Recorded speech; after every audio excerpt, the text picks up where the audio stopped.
મિત્રો, ઉધાર પૈસાની લેવડ દેવડમાં જો તમારે સામેવાળી વ્યક્તિને ચેક આપવાનો હોય ને તો આ 3 કામ ફરજિયાત કરી લેજો.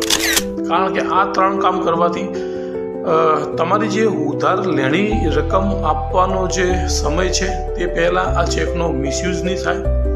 તમારે જે રકમ આપવાની છે તે રકમથી વધારે રકમનો ચેક સામેવાળી વ્યક્તિ નહીં ભરી શકે અને થર્ડ પાર્ટીને પણ આ ચેક આપી અને ચેક બાઉન્સ નહીં કરાવી શકે. આમાંથી સૌથી પહેલું કામ એ છે કે આ ચેકને પોસ્ટ ડેટેડ આપવાનો છે. એટલે કે તમારી જે લેણી રકમ ચૂકવવાનો જે વાયદો છે તે તારીખથી પછીની તારીખનો ચેક આપવાનો છે. માની લો કે તમે 3 મહિના માટે પૈસા લીધા છે તો આ 3 મહિના પછીનો આ ચેક લખીને આપવાનો છે. એટલે કે પોસ્ટ ડેટેડ ચેક આપવાનો છે. બીજા નંબરે તમે જે ચેક આપે છે ચેકની પાછળ તમારે હેતુ લખવાનો છે. એટલે કે તમે સિક્યુરિટી માટે આપે છે તો તમારે પાછળ હેતુ લખવો પડશે કે this check is given for the security purpose.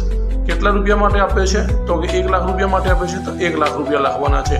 એટલે આ ચેક તે 1 લાખથી વધારેનો નહીં ભરી શકાય. ત્રીજું કામ એ કરવાનું છે કે માની લો કે તમે 1 લાખ રૂપિયા ઉધાર લીધા છે અને તેમાંથી તમે 25,000 ચૂકવી દીધા છે તો સામેવાળી વ્યક્તિના હસ્તાક્ષરમાં 25,000 મળી ગયા છે તેવો એક શેરો લખાવી દેવાનો છે.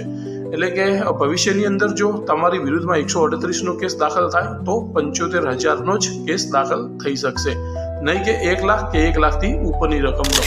આવા જ લીગલ અપડેટ્સ અને અવેરનેસના વિડીયો જોવા માટે ચેનલને સબસ્ક્રાઇબ કરી લેજો. ફેસબુક, ઇન્સ્ટાગ્રામને ફોલો કરી લેજો. આ વિડીયો તમારા મિત્રો સુધી વધુમાં વધુ શેર કરી દેજો. તમારા કોઈ પ્રશ્ન હોય તો કમેન્ટમાં પણ જણાવજો.